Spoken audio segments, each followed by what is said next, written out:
Right, so we're back to benefits bashing by Keir Starmer's Labour, in what appears to be a tit-for-tat contest with the Tories as to who can devastate the lives of the long-term sick and disabled more. And Labour's latest announcement will sadly take some beating. And it isn't just the long-term sick and disabled in the firing line here either, but anyone whose wages are so low they need a top-up just to get by, because getting by itself may be about to become a complete contradiction in terms. God forbid this lot tax the rich. Where DWP boss Liz Kendall sets her sights firmly on those with mental health problems as not being ill enough, it seems, to look for work, work itself will increasingly not pay enough, as housing benefit looks set to be frozen, as rents very much do not freeze, affecting the lowest earners and youngest workers who are less likely to be homeowners. And where universal credit was once going to be abolished, we were told by Starmer's Labour, it will now very much stay, even as a report from Disability News Service comes out detailing how the transition for disabled people from the former legacy benefit system to UC creates barriers, singling them out particularly to be at risk of payment delays and mistakes, placing their health at risk even further, and making them, as a demographic, the most at-risk group for destitution. If you thought the Tories were bad, Starmer's Labour are catastrophically worse. Right, so Labour's planned overhaul of the benefit system, social security as it used to be known when it actually led to some sense of security, as it more correctly should be called, because this is supposed to be the safety net of a civilised society that is there should any of us need it, and was devastated under the Tories. And nothing, sadly, is changing under Labour either, despite standing on that platform of change going into the general election. If anything, it is about to be made so much worse under Starmer. The reforms being touted having nothing to do with supporting those with additional needs due to their health or disability, but instead appears to be a blatant exercise in penny pitching from those with the least, those who need more support than most just to be able to live a dignified life. Nobody should be slammed or shamed or attacked for that. It's not something they can help, after all. Yet the ballooning benefit bill, as it is constantly being called in the media, clearly means someone's at fault here, someone needs a kicking, and those painted too often as shirkers and not workers, that narrative that sells papers amongst the frothing right-wing end of our billionaire-owned mainstream media, though the new catchy moniker is apparently sick or slack, and Starmer's Labour are constantly crawling to these media figures for a positive headline, aren't they? Even as their readers seem more and more intent on voting for Nigel Farage's gang of Trump worshippers instead. The narrative hasn't changed from the Tories' day either, because instead of supporting people to find work if they can, the long-term sick must be made to look for work now all the more. And it's telling that no longer do many of these news outlets refer to this demographic as the long-term sick and disabled, because so often the and disabled bit is getting dropped off now. I don't know if anybody watching this has noticed this as well, because it shifts to paint people who have gone on the sick for whatever reason to staying on it unnecessarily long, and it sort of lumps people in with any form of disability into this group now as well, a propagandizing tactic as I see it to be. But someone with lifelong disabilities isn't long-term sick. They are permanently disabled, not necessarily sick with it at all, but they still may not be able to work given what they have to live with. So watch out for that narrative. It is considering the disabled still under this long-term sickness heading, because they then go on to talk about sickness benefits, many of which disabled people claim themselves, of course, but also painting disability benefits as sickness benefits too. That ends up fudging what those payments are actually for. So, for example, personal independence payment is getting tightened up on. This is a disability payment. But for many disabled people, this is what literally lets them access work, and for others is literally the difference between being able to leave the house or not. Liz Kendall, the DWP minister, so the new Dr. Death, if any of these policy gets pushed ahead with, any of these plans that are under consideration right now, is adamant the system is broken, though. Give her a lollipop for stating the bloody obvious, but it isn't broken because too many people are claiming. It is broken because the obsession is to not help these people and the underlying reasons for their long-term sickness. Instead, it is to coerce them back into work, force them into it when many would actually love to, and cannot access it for whatever reason. And those reasons, those underlying issues, are where the crisis actually is, are where the long-term return to economic prosperity and growth are. But by ignoring that, looking to just save money by making arbitrary cuts, you will instead just make more people ill, make them ill for longer, especially when it comes to mental health. These plans will do the precise opposite of encouraging people back into work if they have mental health issues and need help with that, or being treated for that, and will instead see more people unable to, whilst also finding it ever harder to get that help that they need, both financial and health-wise, to get them back on their feet. So what is Kendall considering then? What are Labour's plans? None of this is, it has to be said, set in stone yet. None of this has been settled on. But if this is a direction of thinking coming from the Labour Party now, whatever does come down the line, it's going to be no good for anyone. I mentioned personal independence payment a moment ago. Well, once again, the eligibility criteria plan to be tightened up on this again, because there's no more surefire way of throwing people off the support they need than by claiming your health issues simply don't count anymore. You don't apply.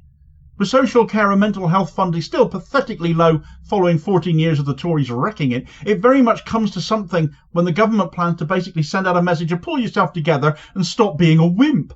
Heck, why not go all the way with work will set you free while you're at it? Health issues like anxiety and depression, which can be absolutely debilitating, are now going to be a lot harder to qualify for PIP under. Money which may need to pay for transport needs, may pay for a carer to come and see you, help you out, help you go out, help you access the help you actually need to get better. So to cut it is just stupidity incarnate. But when the alternative is to tax the rich or the lobbyists, well, my goodness, there's no choice, is there? It's obvious there really is no change between Starmer's Labour and the Tories who came before, despite the claims they campaigned upon.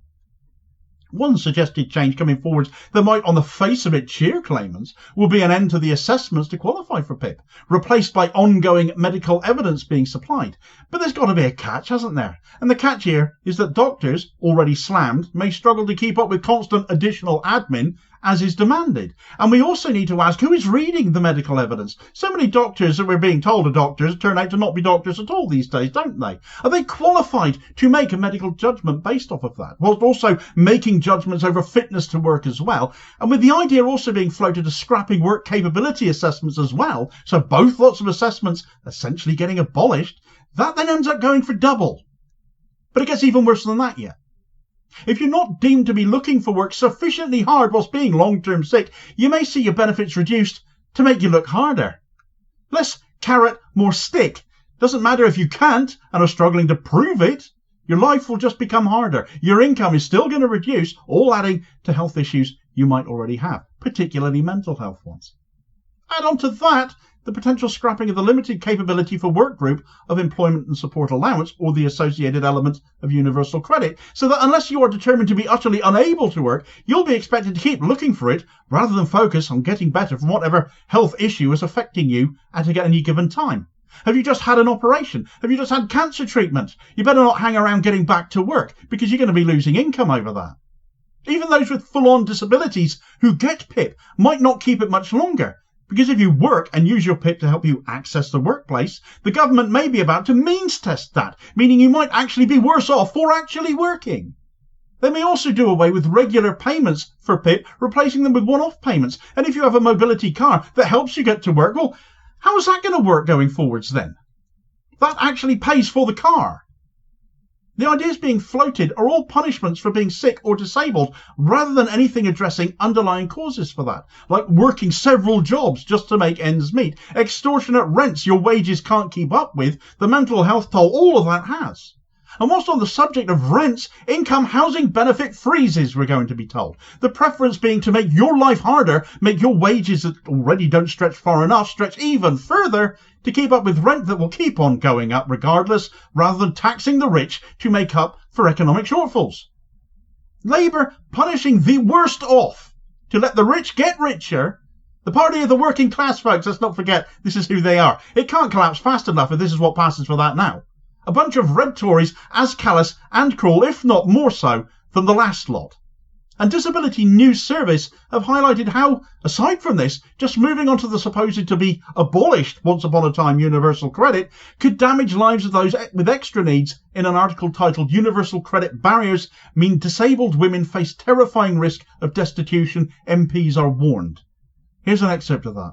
The disabled women's organisation Win Visible told the Commons Work and Pensions Committee in an open letter of its serious concerns about the impact of the migration of Employment and Support Allowance, ESA claimants, onto universal credit. One ESA claimant who was severely ill with cancer and was told she only had a year to live was told she still had to make a claim for universal credit, and it was only after Win Visible helped her complain that the Department for Work and Pensions, DWP, agreed to cancel her migration notice.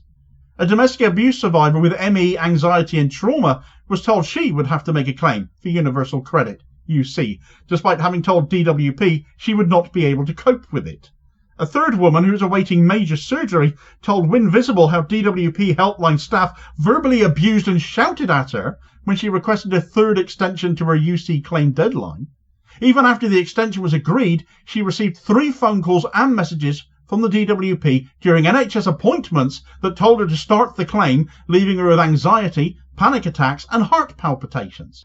A disabled mother of 2 children under 5 was left panic-stricken after she was given the wrong payment on moving to UC, and then had to rely on Win Visible to prevent DWP, which had already agreed as a reasonable adjustment that she did not need to have face-to-face meetings because of severe anxiety, from sending someone to her house to verify her claim. A 5th disabled woman who is unable to visit her job centre was told there was a 6-week wait for a home visit to verify her identity. After she complained, DWP said the verification could take place by phone, but it then refused to extend her UC claim deadline after a family member died. Nothing has changed at the DWP under Labour from when the Tories ran it. If anything, things may get catastrophically worse for so many people. Don't fall for the rancid justifications again that the media is carrying. Enough is enough. Everyone deserves to be able to live in safety, security and dignity, and this is a rich country that can afford to provide that if the billionaires who have hoarded 40% of the nation's wealth between them were forced to cough up their fair share of it for a change, instead of pumping rancidness like this in the papers they own and via the politicians whose backsides are also bought and paid for. Anyone would think, to be honest, that Starmer's lot simply wished all the long-term sick and disabled would just go away. And given the other plans they've come out with in the last week or so, which amount to ethnically cleansing British people within Britain, well, who'd put it past them to even get worse about that? Check out the details of that particular story in this video recommendation here as your suggested next watch. Please do also hit like, share and subscribe before you do so, though, so as to not miss out on new daily content, and also to help support the channel too, which is very much appreciated. And I will hopefully catch you on the next vid. Cheers, folks.